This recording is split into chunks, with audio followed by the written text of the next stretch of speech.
Assalamualaikum warahmatullahi wabarakatuh. Halo guys, perkenalkan nama saya Siti Halimatus Sadiah dengan NIM 211340032, jurusan Bimbingan Konseling Islam 3A, UIN Sultan Maulana Hasanuddin Banten. Saya di sini akan membahas tentang psikologi perkembangan anak usia dini. Jadi, psikologi perkembangan anak usia dini adalah ilmu pengetahuan yang mengkaji dan meneliti proses perkembangan mental, perilaku, serta fisik anak antara usia 0 sampai 8 tahun. Adapun ruang lingkup perkembangan anak usia dini ini mencakup 8 aspek. Yang pertama itu ada perkembangan fisik, perkembangan kognitif, perkembangan bahasa, perkembangan sosial, perkembangan moral, perkembangan emosional, perkembangan kepribadian, dan perkembangan agama.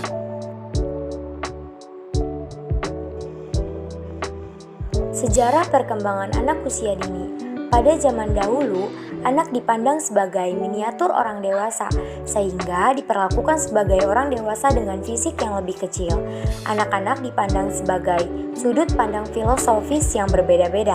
Aliran-aliran filsafat yang membahas tentang perkembangan anak usia dini itu seperti aliran empirisme, aliran nativisme, dan aliran naturalisme. Para tokoh aliran empirisme atau disebut juga aliran environmentalisme yang dikemukakan oleh John Locke berpendapat bahwa anak dilahirkan tanpa potensi apapun. Anak lahir sebagai papan kosong atau tabula rasa. Perkembangan individu itu sepenuhnya ditentukan oleh faktor lingkungan atau pendidikan, sedangkan faktor dasar atau pembawaan tidak berpengaruh sama sekali. Aliran empirisme ini menjadikan faktor lingkungan atau pembawaan yang maha kuasa dalam menentukan perkembangan seseorang individu. Selanjutnya ada perkembangan kreativitas anak. Kreativitas anak merupakan suatu proses mental individu yang melahirkan gagasan, proses, metode, ataupun produk baru yang efektif, yang bersifat imajinatif, estetis, fleksibel, integrasi, suksesi, yang berdaya guna dalam berbagai bidang untuk pemecahan suatu masalah. Dan pengembangan kreativitas anak adalah upaya untuk menumbuhkan karakter anak yang kreatif dengan memberikan pengalaman belajar, pengetahuan, dan motivasi melalui program kurikuler, ekstrakurikuler, dan kokurikuler. Biasanya orang yang memiliki kreativitas yang tinggi itu dia juga memiliki pengalaman-pengalaman yang sangat luar biasa. Anak yang kreatif juga biasanya dia mendapatkan dukungan yang begitu besar dari orang tuanya, sehingga dia mampu untuk meningkatkan kreativitas si anak tersebut. Adapun faktor pendukung dan penghambat pengembangan kreativitas anak usia dini. Ada beberapa faktor. Yang pertama, rangsangan mental. Suatu karya kreatif dapat muncul jika anak mendapatkan rangsangan mental yang mendukung. Menerima anak dengan segala kekurangan dan kelebihannya akan membuat anak berani mencoba, berinspiratif, dan berbuat sesuatu yang spontan. Sikap ini sangat diperlukan dalam pengembangan kreativitas. Sebaliknya, tanpa dukungan mental yang positif bagi anak, maka kreativitas tidak akan terbentuk. Yang kedua, ada iklim dan kondisi lingkungan.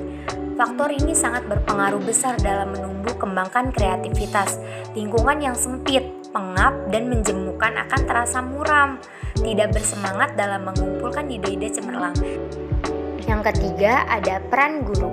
Guru yang kreatif adalah guru yang secara kreatif mampu menggunakan berbagai pendekatan dalam proses kegiatan belajar dan membimbing siswanya dengan sebaik-baiknya. Dan yang terakhir ada ciri-ciri kreativitas anak usia dini. Ciri-ciri kreativitas anak usia dini itu ada 9. Yang pertama, pribadi kreatif mempunyai kekuatan energi fisik yang memungkinkan mereka bekerja berjam-jam dengan konsentrasi penuh. Tetapi mereka juga bisa tenang dan rileks tergantung pada situasinya. Yang kedua, pribadi kreatif cerdas dan cerdik, tetapi saat yang sama mereka juga naif.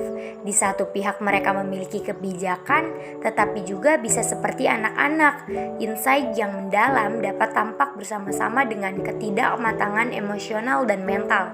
Mereka mampu berpikir konvergen dan divergen. Yang ketiga, ciri-ciri paradoksal ketiga berkaitan dengan kombinasi antara sikap bermain dan disiplin. Kreativitas memerlukan kerja keras, keuletan, dan ketekunan untuk menyelesaikan suatu gagasan atau karya baru dengan mengatasi rintangan yang sering dihadapi. Yang keempat, pribadi kreatif dapat berselang-seling antara imajinasi dan fantasi, namun tetap bertumpu pada realitas. Kedua diperlukan untuk dapat melepaskan diri dari kekinian tanpa kehilangan sentuhan dengan masa lalu. Yang kelima, pribadi kreatif menunjukkan kecenderungan baik introversi maupun ekstroversi. Yang keenam, orang kreatif dapat bersikap rendah diri dan bangga akan karyanya. Pada saat yang sama, mereka puas dengan prestasi mereka, tetapi biasanya tidak terlalu menonjolkan apa yang telah mereka capai, dan mereka juga mengakui adanya faktor keberuntungan dalam karir mereka. Yang ketujuh, pribadi kreatif menunjukkan kecenderungan androgini psikologis, yaitu dapat melepaskan diri dari stereotip gender.